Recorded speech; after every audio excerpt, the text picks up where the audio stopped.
Clip number 47، اس میں آپ قرآن پاک کی سورہ بقرہ کی آیت نمبر 139 سے 141 کی تلاوت، ترجمہ اور تفسیر صراط الجنان سنیں گے۔ بسم اللہ الرحمن الرحیم۔ ترجمہ، اللہ کے نام سے شروع جو نہایت مہربان رحمت والا ہے۔ قل اتحاجوننا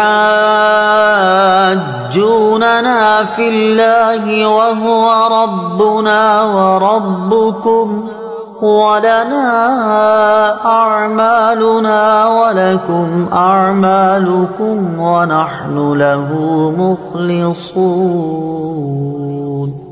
ترجمہ، تم فرماؤ کیا تم اللہ کے بارے میں ہم سے جھگڑتے ہو حالانکہ وہ ہمارا بھی رب ہے اور تمہارا بھی، اور ہمارے اعمال ہمارے لیے ہیں اور تمہارے اعمال تمہارے لیے ہیں اور ہم خالص اسی کے ہیں۔ اتحاجوننا، کیا تم ہم سے جھگڑتے ہو؟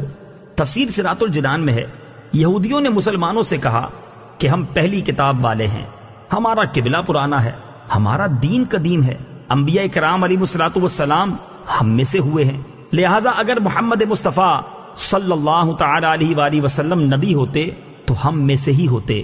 اس پر یہ آیت مبارکہ نازل ہوئی اور نبی کریم صلی اللہ تعالی علیہ وسلم کے ذریعے ان سے فرمایا گیا کہ ہمارا اور تمہارا سب کا رب اللہ تعالی ہے، اسے اختیار ہے کہ اپنے بندوں میں سے جسے چاہے نبی بنائے، عرب میں سے ہو یا دوسروں میں سے۔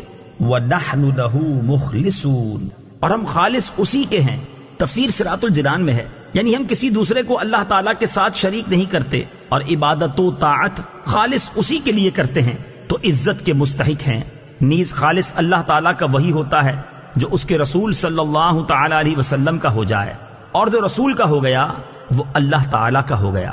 رب تعالیٰ فرماتا ہے، من يطع الرسول فقد اطاع اللہ۔ ترجمہ، جس نے رسول کی اطاعت کی اس نے اللہ کی اطاعت کی۔ اعلیٰ حضرت رحمت اللہ تعالی علیہ فرماتے ہیں، جو کہ اس در کا ہوا خلق خدا اس کی ہوئی، جو کہ اس در سے پھرا اللہ ہی سے پھر گیا۔ ام تقولون ان ابراہیم واسماعیل واسحاق ویعقوب والاسباط كانوا هودا او نصارا قل اانتم اعلم ام اللہ ومن اظلم ممن كتم شهادة عنده من اللہ وما اللہ بغافل عما تعملون۔ ترجمہ، اے اہل کتاب، کیا تم یہ کہتے ہو کہ ابراہیم اور اسماعیل اور اسحاق اور یعقوب اور ان کی اولاد یہودی یا نصرانی تھے؟ تم فرماؤ کیا تم زیادہ جانتے ہو یا اللہ؟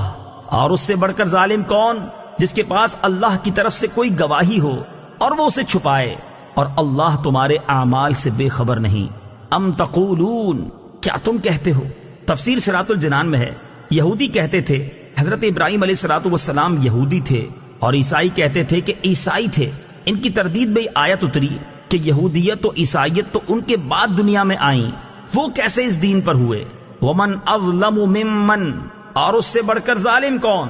تفسیر صراط الجنان میں ہے، اللہ تعالیٰ کی گواہی کو چھپانے والا بڑا ظالم ہے، اور یہ یہودیوں کا حال ہے جنہوں نے اللہ تعالیٰ کی شہادتیں چھپائیں جو توریت شریف میں مذکور تھی کہ محمد مصطفیٰ صلی اللہ تعالی علیہ وسلم اس کے نبی ہیں اور ان کے یہ اوصاف ہیں، اور حضرت ابراہیم علیہ السلام مسلمان ہیں اور دین مقبول اسلام ہے، نہ کہ یہودیت و نصرانیت۔ اب بھی بہت سے لوگ ہیں جو قرآن پڑھتے ہیں لیکن حضور انور صلی اللہ تعالی علیہ وسلم کی عظمت و شان کی آیتوں کو چھپاتے ہیں اور انہیں عوام کے سامنے بیان نہیں کرتے۔ تلك أمة قد خلت لها ما كسبت ولكم ما كسبتم ولا تسألون عما كانوا يعملون۔ ترجمہ، وہ ایک امت ہے جو گزر چکی ہے، ان کے اعمال ان کے لیے ہیں اور تمہارے اعمال تمہارے لیے ہیں، اور تم سے ان کے کاموں کے بارے میں نہیں پوچھا جائے گا۔ تلک امتن، وہ ایک امت ہے۔